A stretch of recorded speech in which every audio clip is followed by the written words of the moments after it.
Bonsoir à toutes et à tous, Bleu Blanc Noir avec ce soir le demi-mêlée du CAB Jean-Baptiste Péjoine. Retour bien sûr sur les deux dernières rencontres de Brive en top 14, de défaites qui font mal. C'est pas non plus la fin du monde, on va avoir le temps d'en parler jusqu'à 20h. On va aussi évoquer le challenge européen qui est de retour dès le week-end prochain. Et puis aussi de la solidarité du monde du sport avec Alexandre Barodi, l'ancien joueur du CAB gravement touché lors d'un match avec son nouveau club. C'est Bleu Blanc Noir jusqu'à 20h. France Bleu Limousin, radio officielle du CAB. Bonsoir à toutes et à tous. Bonsoir à vous, Jean-Baptiste Péjoine. Bonsoir. Un habitué évidemment de Bleu Blanc Noir, Christophe Tastet de France Bleu Limousin. Bonsoir. Bonsoir. Et Mickaël Nicolas de la Montagne, notre partenaire. Bonsoir Mickaël. Bonsoir à tous. Alors Louis Acosta n'a pas pu venir, il était victime d'un chaos hier lors du match avec les Espoirs. On va en parler un petit peu. En tout cas, il n'a pas pu venir ce soir dans Bleu Blanc Noir.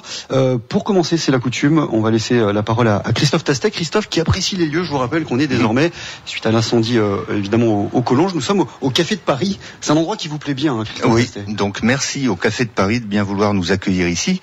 Ça fait toujours plaisir de venir avenue de Paris. Ça fait plaisir parce que c'est l'avenue de la crémaillère et donc du cuisinier Charlot Rénal, à qui je tenais particulièrement à rendre hommage ici dans son avenue. J'ai imaginé un temps que cette artère pourrait un jour prochain se nommer avenue Charlot Rénal, mais lui-même tenait tellement à cette dénomination d'avenue de Paris que je la garde. Alors avec tout ça, les deux défaites d'affilée du CAB ne sont pas bien graves, car on se souvient de la coussirade cuisinée pour Castres, de la morue limousine servie à Toulouse, et des choux farcis qui ont réchauffé le cœur de bien des supporters depuis le début de la saison. Et je ne doute pas une seconde qu'il y aura pour la suite de la saison quelques œufs brouillés aux truffes que seul le CAB dans la lignée de Charlot saura nous mitonner. L'actualité donc ce n'est pas vraiment à la lecture du classement du top 14, l'heure est à l'amitié. Et je salue donc le cœur des rugbymen du CAB pour leur solidarité. Leur copain Alexandre Barozzi, un ancien du club à présent gravement blessé, sait qu'il peut compter sur eux. Ils le prouvent en effet en lançant une vente sur eBay afin de soutenir Barreau. Et depuis ce week-end, une centaine de maillots et accessoires appartenant à des grands noms du sport sont en vente.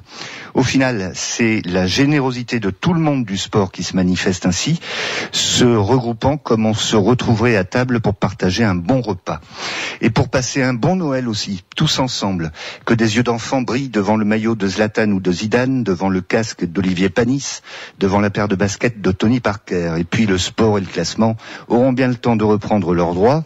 Le Racing Métro 92 ne viendra au stadium que dans un peu moins de 3 semaines. On a bien le temps d'en reparler du sportif. L'amitié passe avant, et je suis certain que Jean-Baptiste Péjoine partage 100 fois cette opinion. Christophe Tastet sur France Bleu Limousin, c'est sûr que certains événements de la vie font relativiser pas mal de choses, Jean-Baptiste Péjoine. Oui, c'est vrai on va dire que le sportif passe au second plan. Très joli papier en tout cas. Et puis oui, non, c'est vrai qu'on a tous été un petit peu affectés par l'accident de Barreau.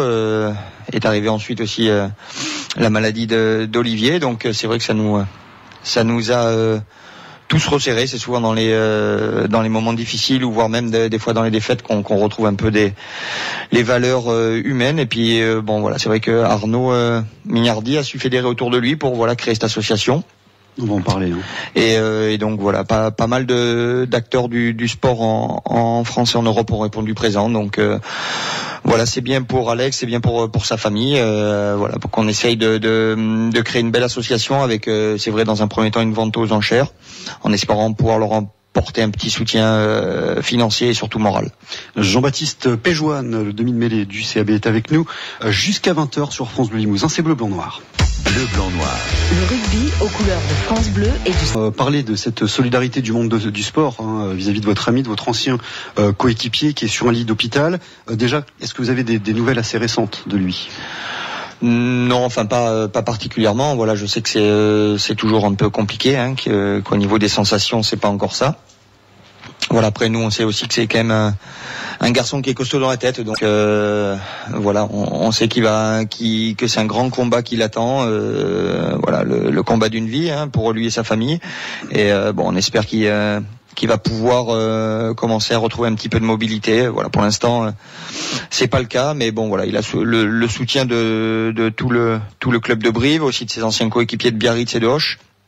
Et donc nous à travers ses petites pensées à travers cette association. On essaye de le soutenir, mais bon, le plus grand combat, c'est lui qui va le mener. On rappelle simplement, on ne sait jamais si des personnes sont pas au courant. Donc avec son nouveau club, il y a eu une mêlée fermée, il s'est pas relevé, il a eu un gros choc au cervical et donc il y a des gros pépins de santé dans la foulée. Donc vous avez monté une association. Comment s'appelle-t-elle? En quoi consiste-t-elle, Jean-Baptiste Péjoine? Donc l'association, c'est Arnaud Millardi, Yann Fior et un copain de Hoche qui sont proches de Barreau, qui ont voulu tout de suite créer quelque chose. Dans un premier temps, nous on a joué avec le bandeau de Barreau sur le match de Castres, je pense. Et puis ensuite, donc c'est soutenir Barreau, le site internet de l'association, avec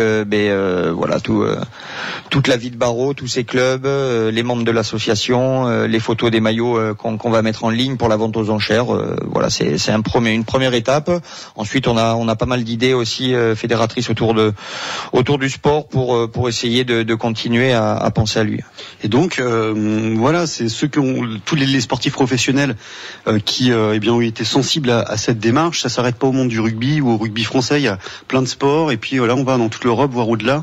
Vous avez reçu un soutien vraiment large et massif. Hein. Oui, on a eu un soutien du monde du sport en Europe. C'est vrai que il y a au niveau du rugby, on a eu beaucoup de maillots. Au niveau du foot, on a eu aussi pas mal de maillots de clubs. On a eu le maillot d'Ibrahimovic, le maillot de Zidane, le maillot du Real signé par toute l'équipe. Le basket, la Formule 1. Donc ça fait chaud au cœur. C'est bien. On voit bien qu'il y a une solidarité quand même dans le sport. Et puis c'est vrai que dans tous ces sports, on sait très bien que les blessures c'est grave, et puis c'est quand même notre corps, c'est quand même notre outil de travail, mais dès lors qu'après notre corps peut plus bouger d'un lit d'hôpital, ça devient très alarmant. Donc c'est la vie d'homme aussi qui est impactée, évidemment. Exactement. Donc il fallait qu'on lui apporte un soutien à lui, à sa famille. Donc il y a eu un retour hyper rapide et très nombreux de maillots. Donc c'est très encourageant. Je crois que par rapport à ça, il y a votre ami footballeur au Girondin de Bordeaux, Mathieu Chalmet, qui a pas mal œuvré dans ce domaine. Oui, parce que c'est quand même aussi un supporter de rugby et puis de Brive. Il est venu voir pas mal de matchs, et puis quand tout de suite je l'ai contacté pour ça, et lui avec son réseau dans le milieu du foot, il a su nous récupérer beaucoup de maillots, donc on le remercie aussi. Et même les baskets de Tony Parker et le casque d'Olivier Panis, c'est vraiment énorme. Vous avez obtenu plein de choses, c'est bien. C'est bien, il y a eu des sports individuels, sports collectifs, donc ça montre bien que le milieu du sport reste quand même un bon milieu. Et alors comment ça se passe? Il y a donc une vente aux enchères. Quand est-ce que ça commence? Si ça n'a pas même déjà commencé, comment ça va se passer à ce niveau-là? Alors non, ça devait commencer ce matin, je pense, la vente aux enchères. Donc j'ai pas vu Arnaud, donc je sais pas si ça a commencé. Et donc c'est une vente aux enchères qui sur tous les maillots. On espère récolter bien sûr le plus de fonds possible pour la famille d'Alex. Alors apparemment, donc il y a déjà 30 maillots qui sont déjà en ligne depuis vendredi, et au final il y aura plus de 50 maillots et autres articles. On a parlé du casque de Olivier Panis ou des chaussures de Tony Parker d'ici la fin de la semaine. Alors je crois c'est des enchères, hein, donc il y a un prix de départ, je crois que c'est 150 €. Ensuite évidemment tout cela peut monter, c'est un peu le but du jeu, hein, pour aider bien sûr la famille de Barreau.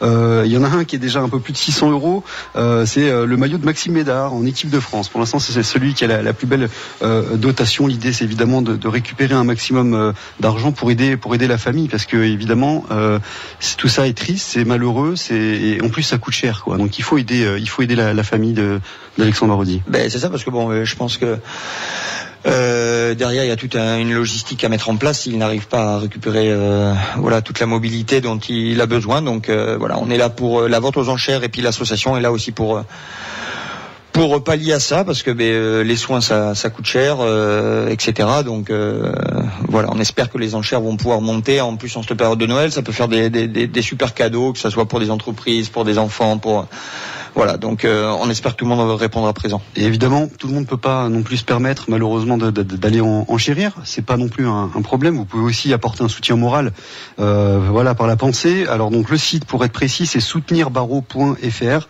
le site internet. Il y a sur ce site un livre d'or, donc vous pouvez laisser un petit mot de soutien à la famille, et puis directement donc à Alexandre Barodi. Donc voilà pour cet élan de générosité, Michael Nicolas. On en a déjà parlé lors des précédentes émissions. C'est bien de voir tout le monde du sport qui bouge pour pour ce mec, j'ai envie de dire, ce très bon mec qui est passé par Brive et qui a laissé de très bons souvenirs. Oui, c'est une demi-surprise, mais c'est quand même une surprise que le monde du rugby soit extrêmement sensible à ça et réagisse très rapidement après cet accident. Ça semble logique parce que des blessures de ce type arrivent. Il y avait eu à Brive un jeune aussi, Lucas Pasto, il y a 2 ans maintenant, il me semble, qui a eu également un accident très grave et qui depuis a récupéré beaucoup de mobilité et qui travaille encore pour récupérer davantage.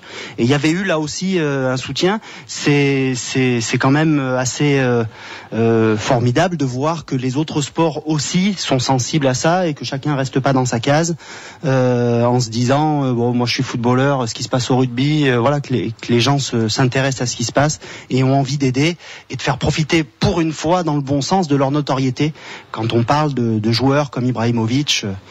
Voilà.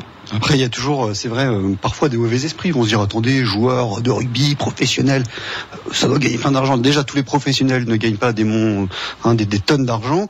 Et puis, il faut rappeler qu'il a en effet signé un contrat amateur. Il jouait en Fédéral 1, donc forcément, la sécurité sociale et tout ce qui va avec au niveau financier, c'est peut-être beaucoup moins bien pris en charge que lorsqu'on est professionnel. Donc, c'est vraiment important d'aider. Donc, je vous rappelle que ces enchères se font sur le site d'eBay, donc www.ebay.fr. Vous tapez, il doit y avoir un petit moteur de recherche interne au site, et vous allez trouver ça sans problème. Et donc le site en question, donc monté par ses anciens coéquipiers, tous ses amis, c'est soutenirbarreau.fr. N'hésitez pas à y aller. Puis si vous pouvez vous permettre d'aider, n'hésitez pas encore une fois. Allez, on va se faire une petite pause musicale. C'est votre premier choix musical, Jean-Baptiste Péjoine, Outcast et le titre Hey Ya sur France Bleu Limousin. Tout de suite. C'est Bleu Blanc Noir sur France Bleu Limousin. Nous sommes avec Jean-Baptiste Péjoine jusqu'à 20h. On a parlé donc de la vente aux enchères en soutien à Alexandre Barodi juste avant la première partie. On va un tout petit peu parler de vous maintenant, Jean-Baptiste Péjoine. Vous qui, comme d'autres anciens brivistes du CAB, a investi en ville, s'investit réellement dans tous les sens du terme. Il y a un petit peu pareil avec les anciens basketteurs du côté de Limoges. Donc vous, ici à Brive, vous avez le Café de la Poste, un complexe sportif que vous avez ouvert récemment. Comment ça se passe ? Ça se passe bien. C'est du travail. Aucun regret ce complexe parce que c'est un lourd investissement, j'imagine. Ouais, ça fait maintenant 3 ans que qu'on était sur le projet avec mes associés. Donc c'est long à monter. C'est pas mal, c'est un grand parcours. Donc maintenant ça fait 3 mois que nous sommes ouverts. Donc ça se passe bien. Il y a un peu de monde, ça va ? Non, c'est bien. C'est bien. En plus là, on rentre véritablement dans notre bonne période pour nous. Il commence à faire froid. Donc tout le monde va jouer à l'intérieur. Voilà. Il y a du futsal, tout le monde. Futsal, squash, restaurant bar. Un jeu de laser wars et Kidouland, une grande aire de jeu pour enfants. Voilà. Donc cette fibre commerciale, vous l'avez toujours eue ou c'est quelque chose que vous avez développé chez vous en commençant à penser à l'après sportif ?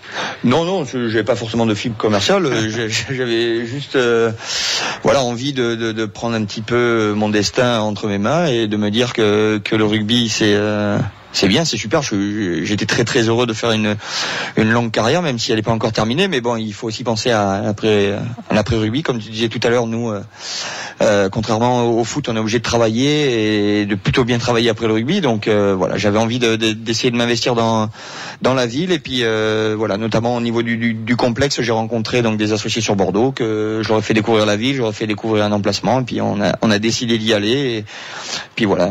Vous avez dit longue carrière qui n'est pas terminée. On rappelle quand même, parce que c'est une chose qui devient très rare dans le sport professionnel, 13e saison dans le même club ici à Brive. Est-ce que quelque part parce que à l'heure, on va dire, du sport business, alors certains disent oui, les joueurs sont des mercenaires. Après, attendez, ils ont leurs intérêts aussi. C'est normal peut-être parfois d'aller au plus offrant ou là où il y a un challenge et le chèque qui va avec. Faut pas juger non plus ceux qui bougent beaucoup, mais quand même de voir une telle longévité dans un même club, c'est beau à voir. Est-ce que vous en relevez quelque part une fierté, de rester aussi longtemps fidèle aux couleurs du CAB?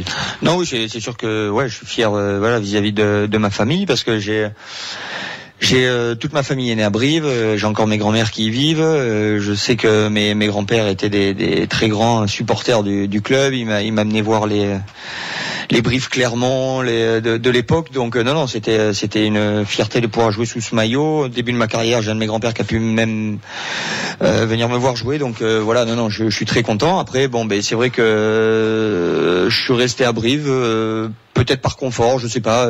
Je me sentais bien aussi ici. J'étais proche de mes amis de Bordeaux aussi. J'aimais bien la ville, donc je voyais pas l'intérêt de partir. Et puis même si une ou deux fois j'avais eu 2 ou 3 contacts, je me sentais très bien ici. Voilà, je suis très content de ce que j'ai fait. Oui. Est-ce que c'est peut-être parce que c'est le premier club qui vous a fait rêver, tout simplement? Ah mais c'est sûr que ça aide. Voilà, rester quoi. Voilà, c'est votre club de cœur, vraiment quoi. C'était un petit peu mon club de cœur, même si j'ai joué aussi au Stade Bordelais. Mais bon, c'est vrai que à l'époque il n'y avait pas encore jour de rugby, etc. Alors on regardait les résultats sur Stade 2, on n'était pas souvent télévisé, Brive, donc voilà, j'étais tout le temps content que quand ils gagnent des matchs. Et puis après, c'est vrai, l'aventure européenne, et donc je suis content. C'était un petit clin d'œil, voilà, aussi pour ma famille de pouvoir revenir sur Brive. 13e saison, mais première hola des supporters cette année, cette saison face à Castres, début octobre. Hein, mieux tard que jamais. Non, c'était sympa. Après, c'est vrai que la ferveur qu'il y a eu pour ce match contre Castres à la maison, c'était assez exceptionnel. Je pense que voilà, l'équipe au-delà des 2 défaites qu'on a eues là sur les 2 derniers matchs, je pense qu'on s'est rapproché aussi de notre public. Le passage en Pro D2 nous a fait du bien. On est revenu un petit peu aussi sur terre. Pas mal de joueurs se sont dit va falloir faire attention de ne pas s'enterrer en Pro D2. On a eu c'est vrai un bon parcours depuis le mois de février, avec la demi-finale à la maison, la finale à Chaban. Un bon début de saison en top 14, donc voilà, de se rapprocher de notre public aussi, ça nous fait plaisir, parce que on le voit aussi sur le dernier match à la maison contre Biarritz. On n'a pas été sifflé. Enfin voilà, c'est quelque chose qui nous tient aussi à cœur. Alors justement, est-ce que vous avez senti des changements dans l'attitude des supporters vis-à-vis de vous? Est-ce que vous sentez que vous avez finalement gagné leur respect? Ouais, puis en plus voilà, la période fait que on avait tout à gagner. On sait que ça va pas, c'est pas parfait partout. Le club a un budget moyen. Les joueurs, voilà, au niveau salarial, c'est un groupe qui est homogène. Donc je pense que les gens dans la tribune se retrouvent un petit peu à travers nous. On arrive avec peut-être des moyens inférieurs aux autres équipes à montrer de belles choses. Donc voilà, ça aide aussi les supporters à nous encourager, et puis si on peut leur amener un petit peu de bonheur les week-ends, c'est plutôt pas mal. Alors on sait, ça c'est pas propre à Brive, c'est un peu partout. Les supporters sont parfois un petit peu versatiles, peut-être un peu moins en Angleterre, encore il faut voir. Est-ce que vous n'avez pas la petite crainte avec la période un peu moins faste actuelle que les choses changent un petit peu, ou est-ce que vous sentez que là quand même vous les avez pris avec vous, les supporters, et qu'ils vont vous accompagner encore longtemps? Non, je pense qu'ils vont nous accompagner. De toute façon, déjà d'une part, on a véritablement besoin de leur soutien à tous les matchs à la maison, et puis ensuite à l'extérieur, il y a toujours le même groupe qui se déplace. Ils sont hyper réguliers, on les entend à chaque fois. Puis après, je pense que les supporters dans les tribunes comprennent bien que le top 14 est un championnat hyper exigeant. C'est le meilleur championnat au monde à descente. Donc voilà, on est 14 clubs, il y en a 2 qui descendent quand même, faut pas l'oublier. Donc c'est très très compliqué, c'est très long. Donc non, ils vont nous accompagner jusqu'au bout, parce qu'on va leur montrer aussi qu'on a envie de se maintenir aussi pour eux. Alors on est bien obligé de revenir sur les 2 derniers matchs de championnat, malheureusement 2 défaites, la plus préjudiciable, celle à domicile face à Biarritz, qui est encore, et pour certainement encore un long moment, dernier du championnat. Et puis Oyonnax, l'autre équipe relégable du moment, va-t-elle le rester? C'est pas sûr. En tout cas, défaite face aux 2 derniers du championnat. Qu'est-ce qui s'est passé? C'est la coupure qui vous a coupé les jambes et votre élan? Est-ce qu'il y a autre chose? Qu'est-ce qui s'est passé lors de ces 2 défaites? Ce qui s'est passé, c'est qu'on a été moins bon que nos adversaires, tout simplement. Le match d'Oyonnax, on va le mettre un petit peu entre parenthèses, parce qu'au niveau du combat de l'investissement, on a quand même répondu présent. On fait quand même une très bonne première demi-heure à l'extérieur, et c'était sur ça qu'il fallait se resserrer. Voilà, pour le match de Biarritz, c'est un non-match de notre part. On n'a pas su, on va dire, se calmer après ces 10 premières minutes où on pensait pouvoir marquer un essai assez rapidement, et voilà, on s'est tous un petit peu agacés. On a eu un manque de maîtrise, un manque d'engagement sur ce match. Je pense que ça nous servira de leçon. Est-ce que vous avez perdu cette fameuse crainte? Parce que Nicolas Godignon dit, faut pas avoir peur, mais avoir une crainte de l'adversaire pour le respecter et réellement lui rentrer dedans, parce que quelque part on le craint. Est-ce que ça, vous l'aviez pas un petit peu perdu pour Biarritz, justement? Certainement, parce que sur l'engagement, on a été inefficace contre les Biarros. Voilà. Je me souviens de séances vidéo quand on avait joué Toulouse-Castres, on était 3 ou 4 à chaque fois où il y avait qu'un seul adversaire. Là, ça a été l'inverse. Donc voilà, pour le match de Biarritz, c'est un non-match. Il le voulait plus que nous. Ça nous a fait redescendre sur terre, et ça sera, je pense, le seul match où on passe à côté au niveau intensité physique à la maison en tout cas. Voilà, après c'est des choses qui peuvent arriver, passer à côté, c'était la première fois de la saison. Oyonnax c'est un petit peu différent, Michael Nicolas. Oui, bon, c'est vrai que ces 2 défaites consécutives, elles font forcément mal. Après, Oyonnax, c'est une équipe qui perd très très rarement chez elle. À un autre moment de la saison, même contre un concurrent direct, cette défaite aurait semblé beaucoup plus anecdotique. Là, elle prend un autre relief du fait qu'elle succède à la défaite au stadium contre Biarritz. Les brévistes se sont quand même rebellés. Ils voulaient s'accrocher à Oyonnax, ils l'ont fait, notamment en première mi-temps. Après, à la 46e, il y a 18-9, le score est presque fait. Alors ça les avait pas empêchés à Montpellier ou au Stade Français d'aller chercher un bonus, enfin pas à Montpellier, mais en tout cas de rectifier un peu le tir et de marquer encore sur la fin de match. Ce qu'il faut voir, c'est que moi je pense que ce match-là aussi peut leur servir dans la mesure où ils ont vu ce qui leur a manqué contre Biarritz et ils ont vu chez un concurrent direct l'intensité qu'ils devront mettre eux. Faut pas oublier qu'Oyonnax recevait Brive, va recevoir Bayonne et que ces 2 matchs sont le cœur de la saison d'Oyonnax pour le maintien et qu'ils ont joué poussés par un public formidable, il faut le dire, à Oyonnax. Ils ont joué leur vie tout simplement et ce supplément d'âme, en plus d'un plus grand réalisme que Brive, a fait la différence. L'année dernière, au même moment, Brive perdait à Oyonnax en prenant 40 points. Ça n'a pas empêché derrière de s'en relever et je pense qu'il n'y a pas de raison que ce ne soit pas le cas, même si le match contre le Racing sera importantissime. Mais après, Michael Nicolas dit ça a peut-être montré aux brivistes, etc. Mais vous le saviez déjà, puisque c'était votre attitude à vous avant justement la confrontation Biarritz puis Oyonnax. Vous étiez au courant, vous avez l'attitude à avoir. Non, mais l'attitude contre Biarritz on l'a pas eu, à Oyonnax on l'a eu. À Oyonnax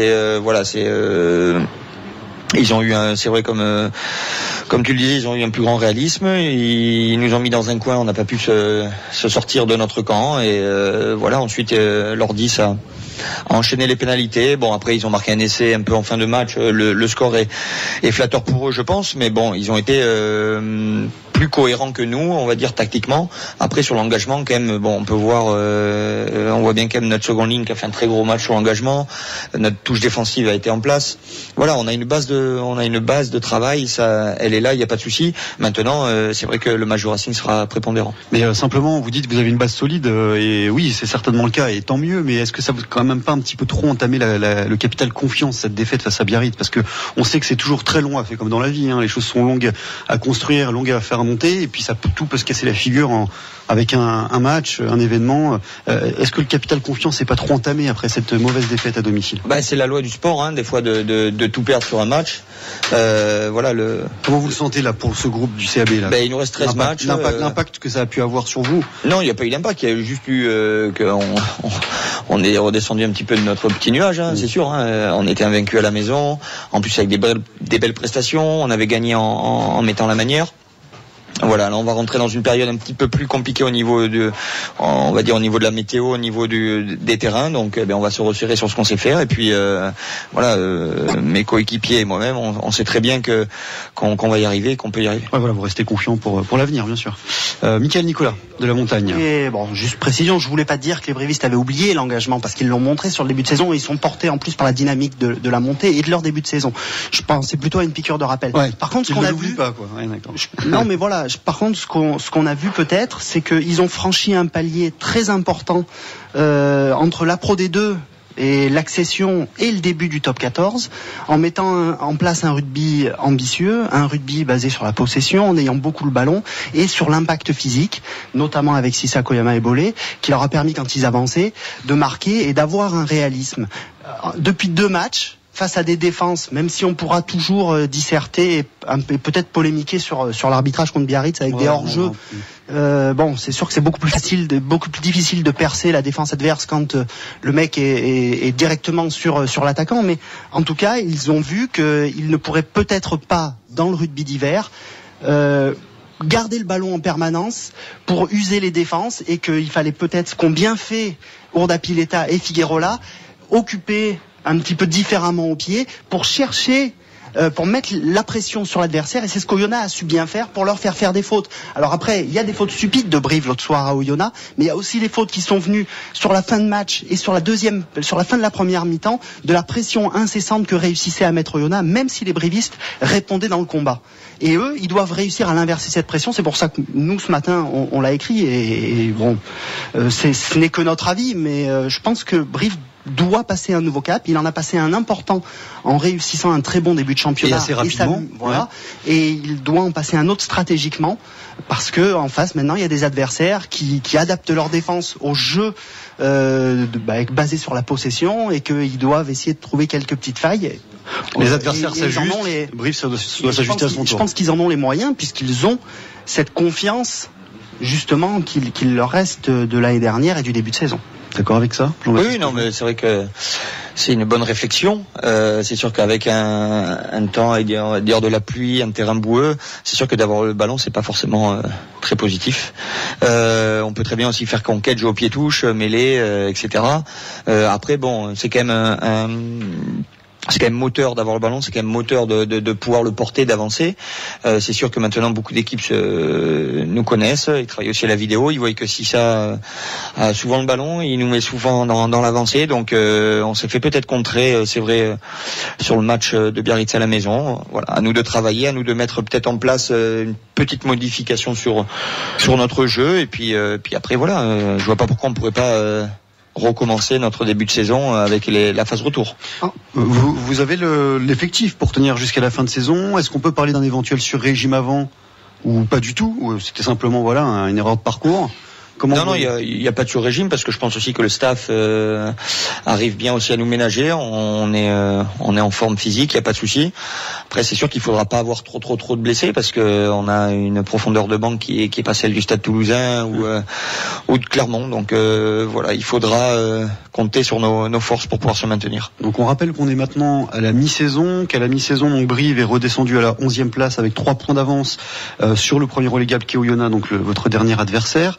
Brive qui a joué un match de plus à l'extérieur, donc a une seule petite défaite à la maison, même si elle fait mal. Le bilan est bon, évidemment, Jean-Baptiste Péjoine, mais quand on voit la zone rouge revenir à 3 petits points, est-ce que ça vous met un surplus de pression qui peut être préjudiciable, ou est-ce que la pression, de toute façon, vous l'aviez depuis le début, ou est-ce que vous aviez réussi à chasser la pression grâce à vos bons résultats? On n'a pas de pression, en fait. Vous n'avez pas de pression? Non, enfin bon, voilà, on est remonté l'année dernière, on est dans un championnat hyper compliqué, on n'a aucune pression. La pression qu'on a, c'est de se maintenir, et on va tout faire pour y arriver. Donc la pression négative, c'est terminé. En tout cas, dans le groupe, dans le groupe de joueurs de Brive, il n'y a plus de mauvaise pression à se mettre. On sait qu'on peut y arriver, on sait qu'on a fait des bonnes prestations, on sait qu'il y a des matchs importants qui nous attendent à la maison.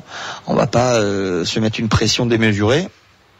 Voilà, on a tous les outils pour pouvoir bien travailler, là, notamment pendant 3 semaines avant de recevoir Racing. C'est sûr que ça sera un match capital, mais en tout cas la fin de saison se fera pas après le Racing. Donc voilà, on va avoir 7 réceptions sur les matchs retour, je crois. On est devant. Le classement, ça veut rien dire. Faut plus regarder quand même le classement britannique. Mais bon, on sait pertinemment que ça se jouera jusqu'à la dernière journée. Allez, un petit peu de musique, Michael Moore et le titre White Walls, et puis on revient vite avec Jean-Baptiste Péjoine. C'est Bleu Blanc Noir jusqu'à 20h sur France Bleu Limousin. Évidemment, le prochain match de championnat sera dans 15 jours maintenant, 3 semaines, 15 jours, 3 semaines, 3 semaines, voilà, puisque pendant 15 jours, c'est la coupure européenne avec le retour du challenge européen, déplacement à Bucarest le week-end prochain, donc ce sera samedi après-midi à 15h. Bon, le challenge européen, c'est un petit peu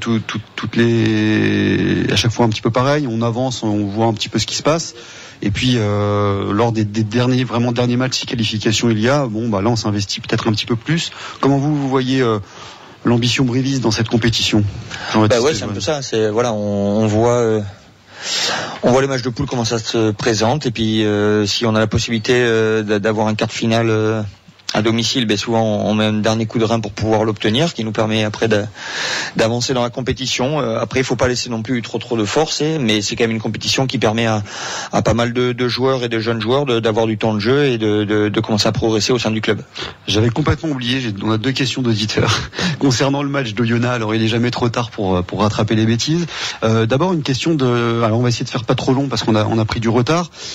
Question de Daniel Seignès d'Argenta. Pourquoi Le CAB a-t-il perdu, c'est comme ça qu'il formule sa question, a perdu sa mêlée depuis 2 matchs, Jean-Baptiste Péjoine? Alors moi je suis pas un grand spécialiste quand même. Je pense pas qu'on ait perdu la mêlée. Je pense pas que les mêlées adverses étaient plus fortes que nous sur ces 2 dernières prestations. Je pense juste que c'est une interprétation d'une règle et voilà, il y a un arbitre qui sur le match a pensé qu'on était peut-être un petit peu moins fort qu'adversaire, mais je le pense pas. Transition toute faite avec la deuxième question, celle de Michel Coste de Brive. Sans contester les dernières défaites du CAB, ne doit-on pas se poser des questions sur l'arbitrage? Moi, je vais pas répondre à cette question, je sais pas. Question piège. Non. Vous ne repartirez pas avec le ballon. Il faut quand même savoir qu'un match de rugby, c'est quand même très très dur à arbitrer. Ouais. C'est quand même hyper compliqué. Voilà. Après. Sur le match d'Oyonnax, à part les décisions en mêlée fermée, l'arbitre a été plutôt cohérent. On va dire que c'était complètement l'inverse pour le match à la maison. Michael Nicolas, vous, de ce que vous avez vu, on a entendu Didier Casadei, c'est quand même pas tout le temps que le staff, parce que comme pour les joueurs, c'est délicat de critiquer l'arbitrage. Bon, à Brive, il y a un passif, on va dire. On n'a pas entendu grand-chose depuis le début de saison. Il faut dire que ça se passe pas trop mal. Là, la deuxième mi-temps, à l'issue de ce match, visiblement, il se passait des choses. Et Didier Casadei est un petit peu sorti de sa boîte sur les arbitres. Didier Casadei et Guillaume Ribes, effectivement, sur la mêlée. Bon, je pense que, disons, Monsieur Cloutet, il a payé pour Monsieur Péchambert au passage, quoi. Ils ont fait d'une pierre deux coups parce que, effectivement, sur l'arbitrage du match d'Oyonnax, il n'y a pas grand chose à dire. Bon, moi non plus, je suis pas un grand spécialiste, un immense spécialiste de la mêlée. Il y a des fautes sans doute des deux côtés, et à ce moment-là, Monsieur Cloutet pénalise Brive parce qu'il estime sûrement que la mêlée oyonnaxienne domine davantage. Sur le match contre Biarritz, il y a des choses qui sont plus dures à expliquer, des choses qui sont plus dures pour les brivistes à digérer, j'imagine. Des hors-jeux, on en a parlé, des décisions sur d'en avant et ce genre de choses. Forcément, ça peut leur laisser un goût amer. C'est aussi peut-être l'occasion de se remobiliser parce que malheureusement, l'arbitrage, il y a 4 arbitres professionnels en France, donc il y a quelques Monsieur Péchambert qui sont en activité. Donc il y aura d'autres matchs où il faudra composer avec l'arbitrage. Voilà pour les questions. Alors c'est la question de Michel Coste qui a retenu le plus votre attention. Ouais, j'aime bien. Ouais. Et donc il pourra venir chercher le ballon dédicacé, le ballon de rugby bien évidemment dédicacé par notre invité Jean-Baptiste Péjoine ce soir dans Bleu Blanc Noir sur France Bleu Limousin. On a parlé un petit peu donc du challenge européen. Là c'est un déplacement en Roumanie, à Bucarest. C'est bien pour les jeunes. Mais sinon, ça sert à quoi, Jean-Baptiste Péjoine, ce genre de match? Mais ça sert à ça, parce que non, mais ça sert à ça parce que bon, on a quand même 2 descentes dans notre championnat, donc c'est quand même très très compliqué d'intégrer, on va dire, des jeunes sur des matchs qui sont très important physiquement et tactiquement. Donc c'est vrai, c'est une compétition qui peut donner du temps de jeu à des jeunes issus du centre de formation ou à des joueurs qui ont moins de temps de jeu en championnat, et ça remet tout le monde en confiance, ça laisse reposer aussi les joueurs qui ont beaucoup matché. Donc c'est une compétition qui est intéressante. Après on peut tomber dans des grosses poules, des poules un peu plus faibles, etc. Mais bon, c'est vrai que ça commence à devenir intéressant à partir des quarts de finale, et mais c'est quand même intéressant parce qu'à la fin on a quand même une place en H-Cup, donc voilà. Ouais, l'intérêt c'est d'essayer, pourquoi pas, d'aller jusqu'en finale, de gagner un titre quand même qui est pas honorifique, qui est un vrai titre, une vraie Coupe d'Europe, pourquoi pas. Non mais quitte à participer à cette compétition, Michael Nicolas fait la même. C'est toujours bien. Ça, et en H-Cup. Bon, après se retrouver en H-Cup, c'est sûr que c'est pour les joueurs. Oui, c'est génial, mais ça double tranchant. C'est génial, mais faut la jouer. C'est à double tranchant. La dernière fois que Brive l'a joué, le Leinster notamment qui est venu, c'était formidable, mais par contre ça a été très dur. Ouais, ça a été très dur. On va écouter un petit peu de musique avant de filer vers les cartons. L'IFI pour Sweet of Happiness sur France Bleu Limousin. On se retrouve dans 2 minutes, à tout de suite. Ouais, voilà, c'est un copain moi qui me l'a fait découvrir, j'aimais bien l'original, donc voilà. Très sympa. Bonne reprise. Très bon choix. On file vers les cartons, c'est Bleu Blanc Noir. France Bleu. Bleu Blanc Noir depuis le Café de Paris à Brive, et c'est déjà l'heure des cartons blancs, des cartons noirs, les coups de cœur, les coups de gueule sur l'actu du rugby et du CAB. Et on va commencer avec vous, Christophe Tastet. Eh bien donc, carton blanc aux rugbymen brivistes pour leur soutien à Alexandre Baozzi. Et puis carton noir au patron du Café de Paris qui est à 2 doigts de nous refiler sa pression, et c'est peut-être pas forcément la meilleure. Attention, ça c'est pas sympa, Christophe Tastet. Mickaël Nicolas, il n'est pas d'accord avec vous. Hein. Mickaël Nicolas, il va vous le prouver d'ailleurs. Mickaël Nicolas de la Montagne. Carton noir pour la défaite des espoirs brivistes contre Toulouse le week-end dernier. Ils étaient premiers et ils avaient enchaîné 4 succès consécutifs. Et puis au passage pour le chaos de Louis Acosta, on espère qu'il va pouvoir se remettre rapidement parce qu'il était blessé sur la première phase européenne et que ça le prive pas de pouvoir jouer les 2 matchs contre Bucarest. Souhaitons-lui. Le carton blanc sur les prolongations de joueurs la semaine dernière, on les avait annoncés, celle d'Arnaud Mignardi, de Romain Sola et de Gaëtan Germain qui étaient prêtés, mais avec le club a trouvé un accord avec le Racing en fait pour le prolonger et prolonger les 2 autres 2 ans, et aussi pour Happy Naikatini, dont il va falloir retenir le nom et apprendre le nom, qui va être ce que nous indiquons ce matin, le joker médical du CAB en 2e ligne, le joker médical d'Olivier Quesso qui soigne la maladie d'Hodgkin dont il est atteint. Jean-Baptiste Péjoine, une petite question comme ça contractuelle. Au niveau contrat, vous en êtes où avec le club ? Il me reste encore la saison prochaine. Ok, bon, on a encore un bleu, blanc, noir au moins avec Jean-Baptiste Péjoine la saison prochaine, je suis rassuré. Voilà. Les cartons maintenant. Alors à l'approche de Noël, pas de carton noir. Donc premier carton blanc pour Monsieur Simon Azoulay, qui depuis qu'il a sa licence à Tulle n'arrête pas de gagner. Donc voilà. Je suis content pour lui. Non, je suis content aussi pour le club de Tulle qui ils ont eu des débuts difficiles. Oui, mais bon voilà, c'est un niveau aussi la fédérale, c'est compliqué. Donc non, c'est bien pour eux. Et un deuxième carton blanc pour un ancien coéquipier qui a marqué un superbe essai ce week-end pour Julien Caminati. Voilà, un essai qui montre toute sa rage qu'il a et que voilà, que c'est quand même dommage qu'il soit parti, mais bon. Voilà, très bien pour lui et je suis content pour lui et pour sa famille. C'est de la victoire face à Toulouse en plus de ça. C'est bien ça. C'est exactement ça. Donc c'est pas mal du tout. Merci beaucoup Jean-Baptiste Péjoine, le demi-mêlée du CAB, d'avoir accepté notre invitation ce soir dans Bleu Blanc Noir. Merci à Mickaël et Nicolas de la Montagne. À très bientôt Mickaël. Et à Christophe Tastet bien sûr de France Bleu Limousin. C'est donc